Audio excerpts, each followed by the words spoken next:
देवी, हमने भगवान की अमृत रूपी कथा का पान कर रखा है। इससे क्या होता? मृत्यु पर विजय प्राप्त की जाती। महाराज हमको भी सुनाओ। ठीक है देवी जी, सावधान पूर्वक सुनना। जी महाराज।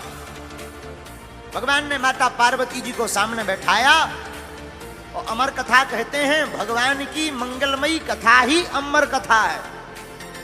सुनाना प्रारंभ किया, डमरू को बजाया। देखो, कथा के सब अधिकारी नहीं होते।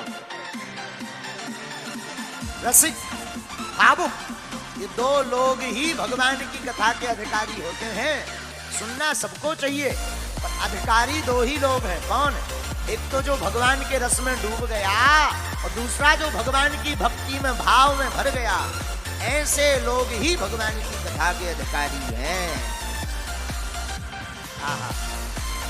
सोई भगवान शंकर जी ने डमरू बजाई, सब कैलाश के पक्षी उड़ गए,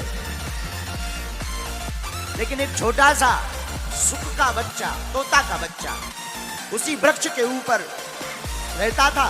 छोटा था, नन्हा था।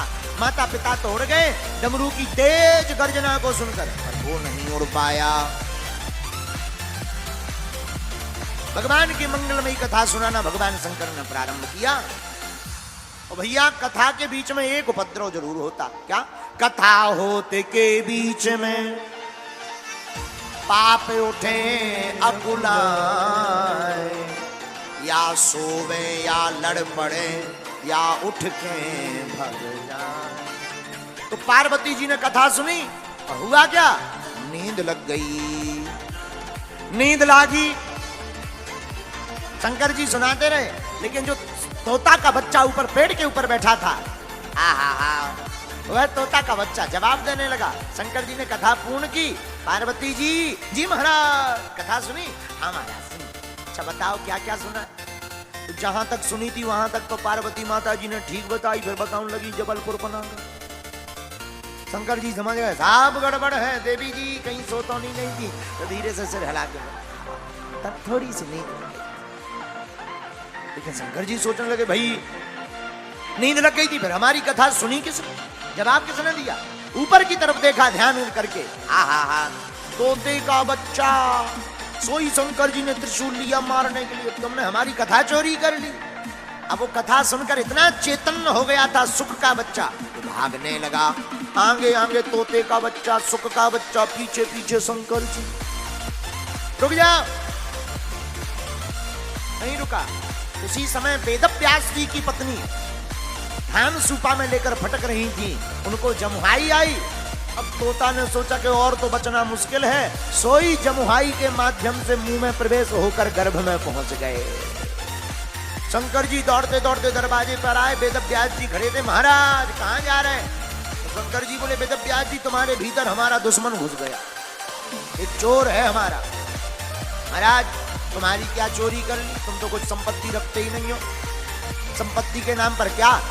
3 लोग बस्ती में बसाए, आप बसे वीराने। धन धन भोला नाथ तुम्हारी, कौड़ी नहीं खजाने में। आपके यहाँ संपत्ति के नाम पर क्या है जो चोरी हो जाए? महाराज बोले, हमारी संपत्ति चोरी नहीं हुई, कथा चोरी हुई। बोलो सीताराम। क्या चोरी हुई? कथा चोरी है महाराज। अच्छा कथा कौन सी चोरी हुई? अमर कथा।